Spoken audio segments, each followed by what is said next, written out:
We turn now to a top Democrat on the House Intelligence Committee, Connecticut Congressman Jim Himes, who joins us from Stamford. Congressman, welcome to Face the Nation. Good morning, Margaret. You just heard Senator Blunt there. I want to ask you the same question in regard to the whistleblowers that we are now hearing. There are multiple who have come forward in relation to that initial complaint. Has your committee heard from them? What happens next?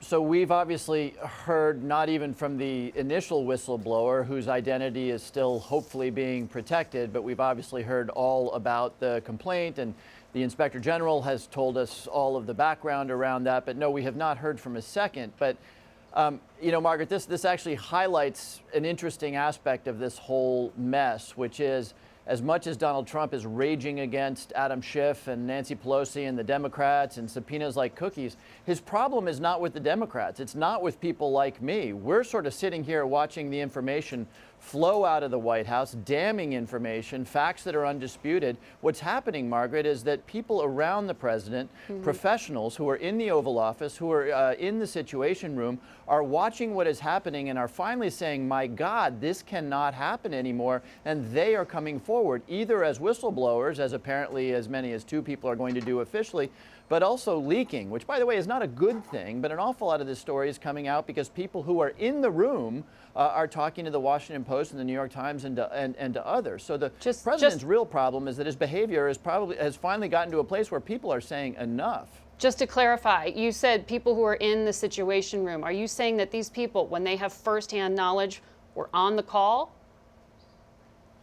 What I'm saying is that there were stories before we even saw the original whistleblower complaint in the press about this whistleblower complaint that were coming from sources that had firsthand knowledge. So, you know, because they were press sources, I don't know who they are. You know, again, leaking to the press is not the way to do this. Right. The way to do this is to do what the whistleblower did. But my point is, whether they were in the room or had firsthand knowledge or talked to somebody who had firsthand knowledge, people who are in the very core of all of these events are saying this can't happen anymore. So again, the president's problem is not with the Democrats or with Adam Schiff. It's with the fact that the people around him are saying we can't tolerate this anymore. Is the impeachment inquiry going to stay narrowly focused on this phone call and this issue with Ukraine? Or do you see this scope widening? I think it's likely to stay narrowly focused on what is a threat to our national security. Look, there's any number of issues you could take up with this president, but, you know, Americans, you know, if you go back and you reread the Mueller report, there's some awful, awful stuff in there where the president is ordering investigations to end or, you know, ordering somebody to go tell the Department of Justice to stop that investigation, stuff that would have resulted in Barack Obama being impeached 30 times over. But I do think that the Speaker of the House understands that there is, and remember, impeachment is at heart a political rather than a legal thing. That's why it lives in the Congress as opposed to the court system. I think that Speaker Pelosi understands that Americans feel in their bones, in their heart, a challenge to our national security, this kind of corruption. They understand that a lot better than they understand obstruction of justice or refusal to abide by congressional subpoenas, which are also very, very serious offenses that the president has committed. So to that point, if you believe that's what public opinion is, you know, Republicans say if Democrats are so certain and so unified, why don't they put this to a vote to go ahead with the inquiry? Understanding that's not required of you, why not at least kill that talking point for them?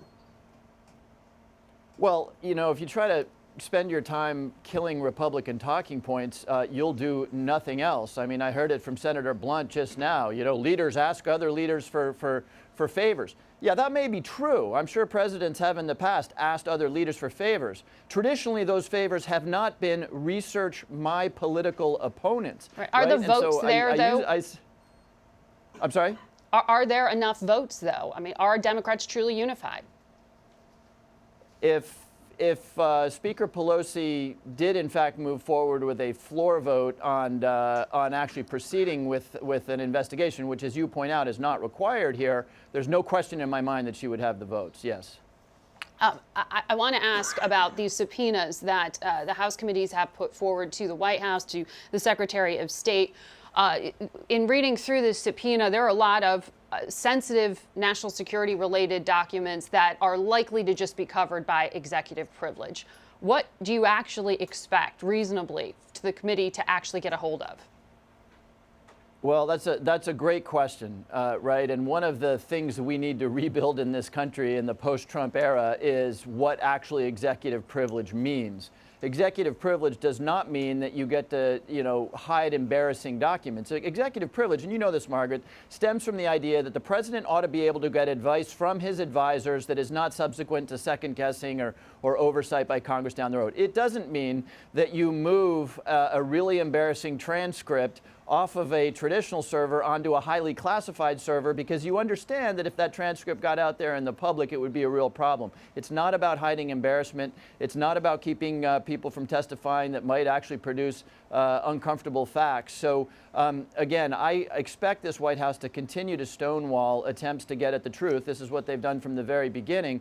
But again, my Republican friends need to remember that there will be a Democratic president someday, and they will want to do oversight of that Democratic president. So as they rise to the defense of Donald Trump, they need to remember that they're establishing precedents here that are going to really come back to bite them down the road. All right, Congressman Himes, thanks for your time.